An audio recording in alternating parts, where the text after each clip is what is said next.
মাথার মাথা ধরা পড়তে পারে, না ধরা পড়ার কিছু নেই। দুজন মুখ্যমন্ত্রী গ্রেপ্তার হয়েছেন এখনো পর্যন্ত ভারতবর্ষে, একজন হেমন্ত সোরেন, একজন অরবিন্দ কেজরিওয়াল, আর একজন অত্যন্ত দুর্নীতিগ্রস্ত মুখ্যমন্ত্রী আছেন এই মমতা বন্দ্যোপাধ্যায়, যিনি সব দুর্নীতিকে পাহারা দিয়ে বাড়িয়ে চলে। এত সব যদি জেলে থাকে তাহলে তো বলতে হয় যে এটা একটা জেলেদের দল মাছ ধরে।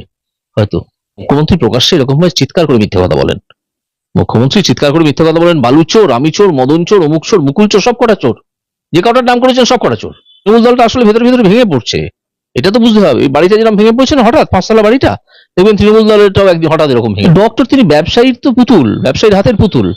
উনি যদি একাধিক অস্ত্রোপচার করা রুগীর না দিতে পারেন, যদি যোগান দিতে না পারেন, তাহলে ওকে তার পরের দিন ওখান থেকে তাড়িয়ে দেওয়া হবে। তাই তো করা হয় এই কর্পোরেট সেক্টরের হসপিটালগুলো, কি করা হয়, তাই তো করা হয়। আসলে উনি হচ্ছেন একটি বাঙালি কাঁকড়া। বাঙালি কাঁকড়ার চেয়ে বেশি কিছু আমি বলতে পারছি না। এর চেয়ে